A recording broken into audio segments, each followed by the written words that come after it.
Once activated, the skill cannot be deactivated and will only end when the time limit is reached. The skill's duration cannot be extended by any means. Cooldown time, 7 days. Ding, you finally took the first step. Darling, I am so proud of you. Face blowing a kiss. As a reward for your efforts, here are my 3 sizes. 44, 34, 46. Smiling face with smiling eyes. Sexy, right? Face with hand over mouth. Got hard for me? I love you. Smiling face with hearts. Aether's lips twitched with a mix of irritation and disbelief. He wished to see her, not for her curvy body or teasing words, but to punch her face for all the trouble she had caused. Shaking his head to clear his thoughts, he turned his attention to Arya, who stood hesitatingly, her shyness evident in her hesitant steps towards him. Aether removed his hood, revealing his face, and looked at Arya with a surprised expression.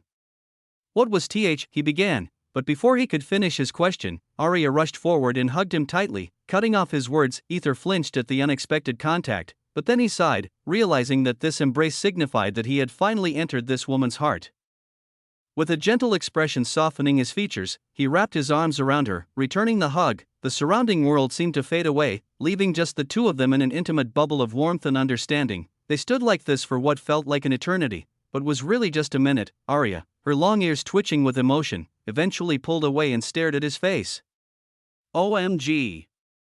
He is handsome, she screamed inwardly. Outwardly, however, she maintained a composed demeanor, exuding a motherly aura as she touched his face gently, her fingers tracing the lines of his jaw. 5,000 affection, 5,000 affection, 5,000 affection, 5,000 affection. Aether gulped inwardly, sensing a creeping dread.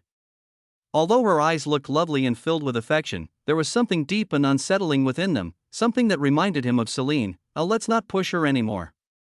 Aether warned himself, realizing it was dangerous to raise her affection further. Yet, despite his caution, his eyes fell on her shoulder, noticing the wound inflicted by Kaelin's poisonous nails. We need to heal you. Aether shouted, his voice tinged with urgency as he reached for his healing potion. However, Arya smiled softly and took a small bottle from her pouch. Aether flinched, staring at the small bottle in her hand. That's a healing potion. He realized. He then looked at Arya, who awkwardly averted her gaze, her cheeks tinged with embarrassment. I just realized I had this in my pouch, she stammered, offering a lame excuse that even a child wouldn't believe. Aether sighed deeply and said, drink it but before he could finish his sentence, Arya had already poured the potion into his mouth, ensuring he drank it first, slowly. She whispered, her voice tender as she rubbed Aether's throat, her eyes filled with affectionate care, like a mother tending to her child. After gulping down the potion, Aether felt his wounds close up rapidly, the healing magic working its wonders. Arya watched with relief flooding her heart, seeing the immediate effect. What the hell? You need to heal first, not me, you idiot. Aether shouted, hearing him call her an idiot made her blush even more. She knew he didn't mean it harshly, it was his way of showing he cared more about her well-being than his own. She felt a warm connection growing between them, a bond that was becoming stronger with each passing moment. Who is the idiot? You are the idiot. Falling for an old lady like me, she mumbled to herself, the words too shy to be spoken aloud. She then took another healing potion from her pouch and drank it, watching as the wounds on her body closed and healed. It was technically against the rules to use healing potions during combat. But with the crystal badge not working, she felt it would be fine. Technically, it wasn't her fault. After drinking the healing potion, Arya saw Aether looking at her with a blank expression. What? She stammered, her voice tinged with a mix of vulnerability and defiance. She knew why he was looking at her like that, but she refused to acknowledge it, feeling a flush of warmth spread across her cheeks. Nothing, Aether answered. He sighed, well, all's well that ends well, he thought, attempting to move past the awkwardness. Queen Arya, it's Arya please, she insisted, her voice taking on a sweet, almost pleading tone as her eyes widened adorably. A stark contrast to her previous haughty demeanor. Come on, man. She is freaking cute. Aether screamed inwardly, battling the urge to reach out and hold her. Out loud, he said, Arya. Arya nodded in satisfaction, her heart skipping a beat as she gazed at him with newfound admiration. She wanted to hold him, pamper him, feed him to Chubby, buy him everything he wanted, and most of all kiss him passionately and touch his. Her imagination running wild with desires she had kept buried for so long. 5,000 affection, 5,000 affection, 5,000 affection. Aether gulped, his heart racing as he tried to break the spell of her enchanting gaze. Now, what should we do? He asked.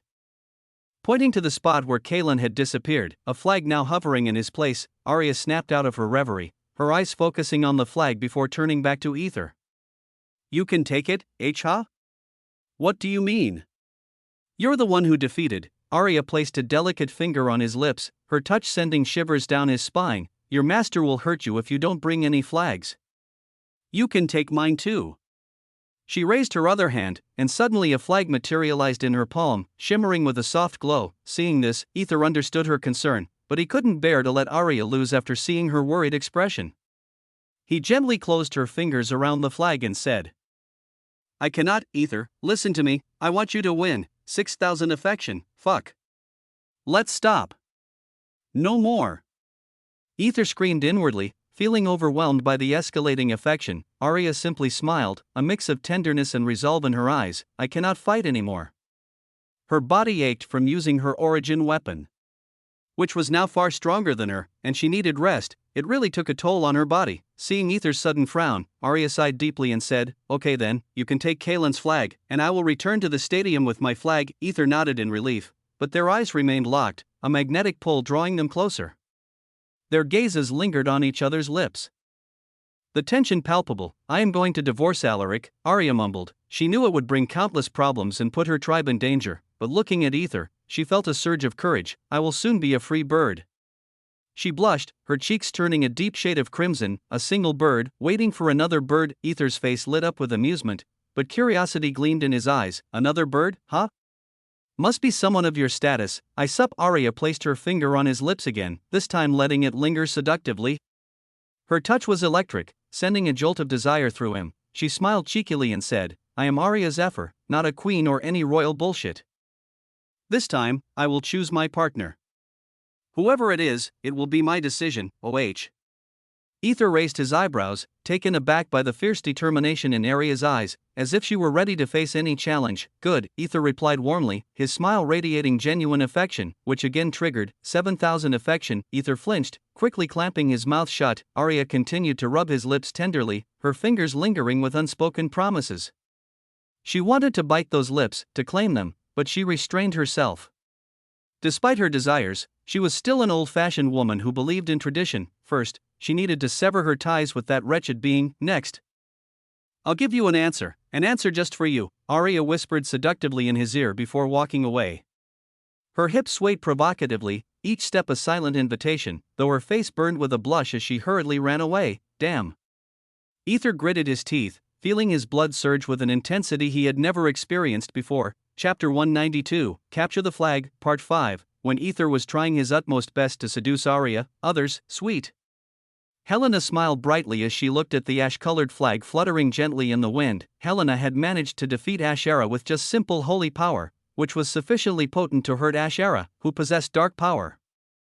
Though it wasn't an easy feat by any means, since Helena's team members, especially the males, were easily hypnotized and mesmerized by Ashera's succubus power and ended up hurting themselves. In mere seconds, Helena's team was reduced by half, a significant and devastating loss. Helena then turned her gaze to Ashera's team members, who were slowly disappearing as their team leader was defeated. To be perfectly honest, if not for Helena's holy power, Ashera might very well have emerged victorious. Nevertheless, Helena grabbed the flag, and then suddenly, the flag flickered before changing into a resplendent golden color. In the sky, the hologram suddenly changed, updating Helena's score to 1,700 points and placing her above Talia Crimsonclaw in the rankings. On to the next location, GRRRR. Jack Sparrow gritted his teeth in frustration as he looked at the black flag tinged with a hint of purple hovering ominously before him. He had managed to secure a victory against Nyx, though it had been far from easy. He himself had suffered greatly against her formidable dark powers, and the victory came at the high cost of losing many of his team members. Now, his team was down to only one member who was barely able to move. TSK, that bitch is getting stronger and stronger. Jack growled under his breath before looking at the remaining team member. "Let's move, we cannot afford to delay any longer." He touched the flag, which soon changed into a deep dark black. In the hologram, Jack Sparrow's points increased to 1,300. Placing him on equal footing with Talia. He then noticed Kalen's position, still below Arya's, and thought, "Hope you keep your end of the deal." Before hurriedly moving towards his next target with determination. On to the next location, Pathetic. Talia shouted with disdain as she looked at Finian, who was holding his battered body together with great difficulty. He couldn't believe that Talia was able to counterattack him no matter what method he used against her, as she is stronger than I anticipated. He thought, his insides feeling completely misplaced and battered. Her attacks were far stronger than what she had initially shown. What level are you? He asked with a voice full of pain and desperation. He really needed to know and hoped she was far above him, otherwise, he wouldn't be able to show his face to Helena or the Archpriestess ever again. Talia smirked as she replied, "You just thought I must be at a higher level, right? But too bad, I am just at level 10, the same as the others." She showed her golden arcane card, where only one star shone brightly, indicating her level was around 10 to 15. Finian's face turned grim, as if he had just eaten something vile and disgusting. "Ha, look at that face, damn. That's why I despise these weaklings who think they're superior just because they were chosen." Talia muttered with contempt before grabbing Finian's throat and lifting him up effortlessly. "You know, even chosen ones can be killed if someone weak really puts their heart and soul into it." She smirked and added, "There is still a living example walking around, and yet each one of you guys didn't even bother to put me in your sight, looking down on me just because I wasn't a chosen one. Man, that's really hurtful and pisses me off. CCRRGGRRRR." Finian struggled desperately to escape from her iron grasp. His team had already been completely eliminated by her team, so only Finian was left now, utterly alone. "Let me tell you this. I will defeat you all, even if Arcane doesn't recognize me. I will defeat the previous sovereign as well as the future pathetic sovereign and prove to the entire world that sovereigns are nothing but bored toys for Arcane." The crystal badge shattered and warped Finian, causing him to disappear and leaving behind a dark brown colored flag. Talia had emerged victorious against Finian, and she smiled as she looked at her team. Although they had defeated Finian's team members, her own team had lost one member, and several others were wounded. She sighed, knowing that in the next battle, she would likely be the one fighting. She then grabbed the flag, which instantly transformed into an onyx black color. The hologram in the sky updated, increasing Talia Crimsonclaw's points to 2,100 and placing her at the top once again. Hee. She giggled softly to herself. On to the next location. Huff huff huff. Aquilina Nyadea panted heavily as she looked at Aurelia Scarlet and Celine, both of whom had numerous cuts on their bodies. I suppose even 2 golden aptitude fighters were not enough to defeat you," Leah muttered with a pained face as she looked at Aquilina, "as she is incredibly strong." Celine mumbled, glancing around at the others who had already been defeated in her team. Aquilina had only lost 2 people, and now they were surrounded. Aquilina took a long, steadying breath before saying, "I never thought you would be this strong." Pointing at Leah, who simply shrugged. To be honest, the last time Aquilina attacked her, it was a surprise attack, and Leah was not in the right mood, which allowed Aquilina to take her by surprise. If not, Leah might have given Aquilina a tough fight, but "you are not strong enough."